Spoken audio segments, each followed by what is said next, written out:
فاعبد اللہ مخلصا لہ الدین صدق اللہ العظیم اللہم صلی علی سیدنا و مولانا محمد وعلی آل سیدنا و مولانا محمد وبارک وسلم۔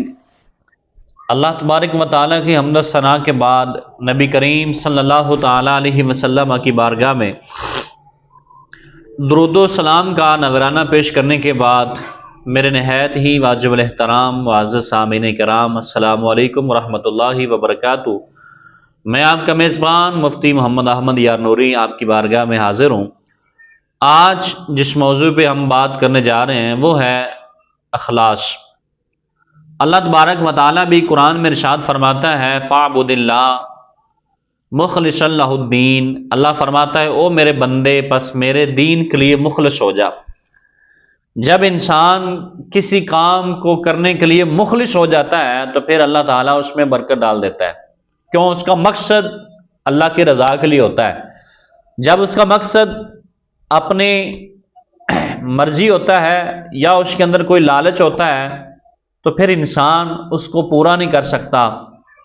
جو کام اللہ کی رضا کے لیے کیا جاتا ہے اس میں بڑی طاقت ہوتی ہے، بڑی عزت ہوتی ہے، بڑی معرفت ہوتی ہے۔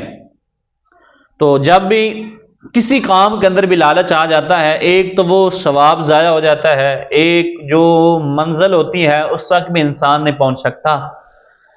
بنی اسرائیل کے اندر ایک عابد تھا، عبادت گزار، عبادت کرنے والا، جس نے طویل عرصہ تک اللہ تعالیٰ کی عبادت کی اور اللہ تبارک و تعالیٰ کا بڑا ہی نیک آدمی تھا، مخلص اللہ کے لیے عبادت کرنے والا تھا۔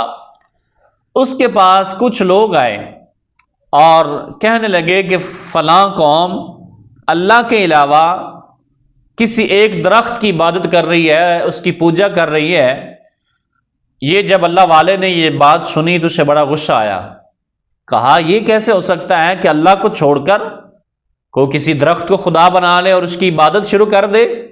کہا یہ تو نہیں ہو سکتا۔ جب یہ بات سنی، ایمان کا لیول اس کے اندر بڑا تھا کہ رہ نہ سکا، اس نے وہ کلہاڑا اپنے کندھے پہ رکھا اور راستے کی طرف نکل پڑا کہ میں اس درخت کو ہی کاٹ دوں گا، نہ وہ درخت ہوگا، نہ اس کی کوئی عبادت کرے گا، نہ اس کی کوئی پوجا کرے گا۔ تو وہ عابد جب چل رہا تھا تو راستے میں ایک شیخ کی صورت میں ایک بزرگ اسے ملے جس کا نام تو شیطان ہے، لیکن روب اس نے وہ دھارا ہوا تھا، اور پوچھنے لگا کہ اے اللہ کے بندے تمہارے جانے کا کہاں ارادہ ہے؟ بڑے غصے کے ساتھ جا رہے ہو اور کلاڑا تمہارے ہاتھ میں ہے، کہاں جا رہے ہو؟ عابد نے کہا ایک بستی ہے، وہاں پہ کچھ لوگ اللہ کو چھوڑ کر ایک درخت کی عبادت کر رہے ہیں، میں اس کو کاٹنے کے لیے جا رہا ہوں۔ شیطان نے کہا تجھے اس درخت کے ساتھ کیا غرض ہے؟ تو اپنی عبادت چھوڑ کر اپنا وقت ضائع کر کے اس درخت کو کاٹنے کے لیے جا رہا ہے۔ عابد نے کہا یہ بھی میری عبادت ہے کہ اللہ کی ذات کے علاوہ، اللہ کی ذات کے لیے کوئی کام کرنا، یا کوئی شخص اللہ کو چھوڑ کر کسی اور کی عبادت کر رہا ہے تو اس کو سمجھانا یہ بھی عبادت کے اندر شامل ہے۔ شیطان نے کہا میں تجھے ہرگز ہرگز یہ درخت نہیں کاٹنے دوں گا، حتیٰ کہ وہ عابد اور شیطان آپس میں لڑ پڑے۔ جب آپس میں لڑ پڑے تو عابد نے شیطان کو پکڑا اور زمین پہ مارا اور اس کے سینے پہ چڑھ کے جو ہے وہ بیٹھ گیا۔ تو جب بیٹھا تو اس وقت شیطان نے کہا مجھے چھوڑ دو، مجھے چھوڑ دو، تم سے میں کچھ بات کرنا چاہتا ہوں۔ عابد نے شیطان کو چھوڑ دیا۔ جب چھوڑا تو شیطان اسے کہنے لگا اے فلاں، اللہ پاک نے تجھ سے یہ چیز ساقط کر دی ہے، تجھ پہ فرض نہیں ہے کہ تو اس درخت کو جا کے کاٹ دے، تجھ پہ فرض نہیں ہے، اور تجھ پہ فرض صرف اللہ کی عبادت کرنا ہے، تو اللہ کی عبادت کر، تمہارا کیا تعلق کے درخت کے ساتھ اور کاٹنے لگے جا رہا ہے؟ عابد نے کہا نہیں، میں اس درخت کو کاٹ کر ہی پھر ہی واپس جاؤں گا۔ تو عابد نے کہا میں اسے ضرور ہی کاٹوں گا۔ تو گرامی قدر حضرات، دونوں پھر آپس میں لڑ پڑے۔ عابد نے شیطان کو پھر نیچے زمین پہ گرایا اور اوپر بیٹھ گیا۔ اس وقت شیطان نے پھر منت مساجی کی، کہا ایک مرتبہ مجھے چھوڑو، میں آپ سے کچھ بات کرنا چاہتا ہوں۔ عابد نے پھر اس کو چھوڑ دیا۔ اب گرامی قدر حضرات، شیطان نے اسے کہا کہ تو اللہ کی عبادت کرنے والا ہے اور لوگ تیری بڑی حیا، تیری بڑی عزت کرتے ہیں، مگر تو کمزور آدمی ہے۔ تیرا دل کرتا ہے کہ میرے پاس اتنا مال ہو کہ میرے بہن بھائی جتنے ہیں ان کی میں ضروریات کو پورا کر سکوں۔ تیرا دل کرتا ہے میرے دائیں بائیں جتنے لوگ بھوکے ہیں میں ان کو کھانا کھلا سکوں، اور جو لوگ تجھے دینے کے لیے آتے ہیں تیرا دل کرتا ہے میں ان سے نہ مانگوں، میرے وسائل اس قدر ہو مجھے کسی کے سامنے ہاتھ پھیلانے کی ضرورت ہی نہ پڑے۔ عابد نے کہا ہاں ہاں یہ بات تو ہے، یہ تو ایسے میرا دل کرتا ہے۔ تو شیطان نے کہا پھر ایسا کرو واپس چلے جاؤ، میں تمہیں روزانہ 2 درہم تیرے تکیے کے نیچے رکھ جایا کروں گا، اور جب صبح اٹھنا تو اس کو اٹھا لینا۔ اب عابد نے کلاڑا اٹھایا، گھر واپس آ گیا۔ شیطان اپنا کام پورا کر چکا تھا۔ اب جب عابد صبح اٹھا تو اس کے تکیے کے نیچے سے 2 دینار نکلے، 2 درہم نکلے، بڑا راضی ہوا۔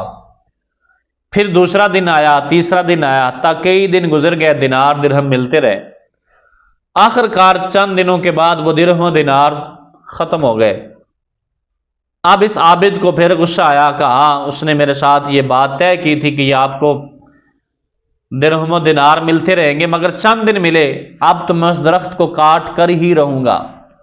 اب جب وہ نکلا سامنے، وہ شیطان پھر آ گیا۔ اس نے کہا کہاں جا رہے؟ کہا درخت کو کاٹنے جا رہا ہوں۔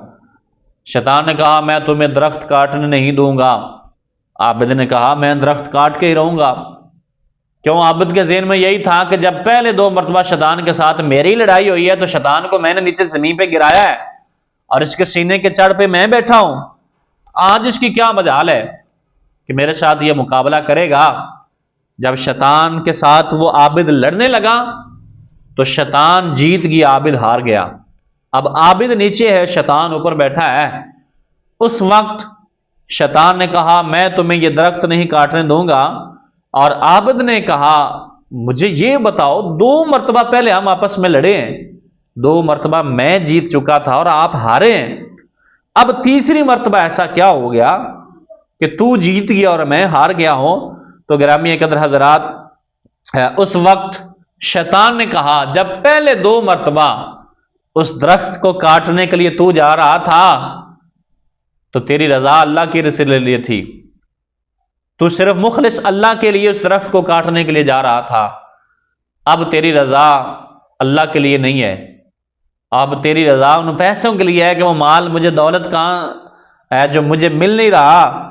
عابد نے جب اپنے آپ کو بے بس پایا اور خاموش ہو گیا، کہا تو مجھے چھوڑ دے، مجھے یہ بتا کہ یہ ایسا معاملہ کیوں ہوا ہے؟